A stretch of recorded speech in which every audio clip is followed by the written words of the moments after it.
നമ്മൾ ഒരു 2 കപ്പ് അരി നല്ലോണം ചൂടായ ചീനച്ചട്ടിയിലിട്ടിട്ട് നമ്മളൊന്ന് വറുത്തെടുത്തിട്ടുണ്ട് കേട്ടോ. അതേ സെയിം ക്വാണ്ടിറ്റി തന്നെ നമ്മൾ നിലക്കടല എടുത്തിട്ടുണ്ട്. നമുക്ക് ഇതിൻ്റെ കൂടെ തന്നെ ആൽമണ്ടോ അല്ലെങ്കിൽ കാഷ്യൂ നട്ടൊക്കെ എടുക്കണമെന്നുണ്ടെങ്കിൽ അതും ഇതുപോലെ എടുത്ത് ഇതിൻ്റെ കൂടെ ഇട്ട് വറുത്തെടുക്കാം.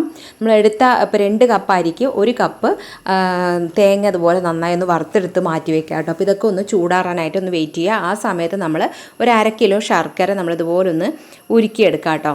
നമ്മൾ എത്ര കൂടുതലുണ്ടെന്നുണ്ടെങ്കിലും ശർക്കര നമ്മൾ ഉരുക്കിയിട്ട് ആ ഒരു വെള്ളം നമ്മൾ ആവശ്യമുള്ളത് എടുത്തിട്ട് ബാക്കിയുള്ള ആ ഒരു ശർക്കര പാവ് നമ്മൾ ഫ്രിഡ്ജിനകത്ത് വെക്കുകയാണെങ്കിൽ നമുക്ക് ആവശ്യമനുസരിച്ച് നമുക്ക് ഉപയോഗിക്കാനായിട്ട് സാധിക്കും. ഇപ്പം നിലക്കടലയുടെ തോലെല്ലാം തന്നെ കളഞ്ഞെടുത്തിട്ടുണ്ട്. ഇനി നമുക്ക് ആദ്യം മിക്സിയുടെ ജാറിൽ അരി ഇട്ട് കൊടുക്കാം, പിന്നെ നമ്മൾ കടല ഇട്ട് കൊടുക്കാം, പിന്നെ നമ്മൾ തേങ്ങ ഇട്ട് കൊടുക്കാം, പിന്നെ അതിൻ്റെ മുകളിൽ കുറച്ചും കൂടെ അരി നമ്മൾ ഇട്ട് കൊടുക്കുകയാണെന്നുണ്ടെങ്കിൽ പൊടിക്കുമ്പോൾ പെട്ടെന്ന് നമുക്ക് പൊടിഞ്ഞ് കിട്ടും കേട്ടോ. അപ്പോൾ ഇതുപോലെ നമ്മളിതിനെ ഒന്ന് പൊടിച്ചെടുത്തിട്ട് വരാം. അപ്പോൾ എല്ലാം ഒന്ന് പൊടിച്ചെടുത്തതിന് ശേഷം ചെറിയൊരു തരിതരപ്പൊക്കെ ഉണ്ടാവും, എന്നാലും കുഴപ്പമില്ല.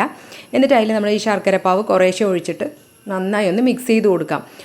എല്ലാം ഫുള്ളായി ആദ്യം തന്നെ ഒഴിക്കാതെ കുറച്ച് ഒഴിച്ചിട്ട് നമ്മളിതുപോലെ നന്നായി ഒന്ന് ഇളക്കി യോജിപ്പിച്ചെടുക്കാം കേട്ടോ. നമുക്ക് ഇങ്ങനെ പിടിക്കുമ്പോൾ ആ ഉരുണ്ടയാക്കാൻ പറ്റുന്ന ആ ഒരു പരുവത്തിൽ ശർക്കര പാവ് ഒഴിച്ചു കൊടുക്കാം. എന്നിട്ട് ഇതിനെ നമ്മൾ ചെറിയ ചെറിയ ബോളാക്കിയിട്ട് നമ്മൾ എടുക്കാം. ഇത് ബോളാക്കുന്ന സമയത്ത് നമ്മുടെ കയ്യിലെല്ലാം തന്നെ ഈ ഒരു അരിയെല്ലാം നമ്മുടെ ഒട്ടി നിൽക്കാതിരിക്കാനായിട്ട് ആദ്യം കൈയൊന്ന് നനച്ച് കൊടുക്കുക.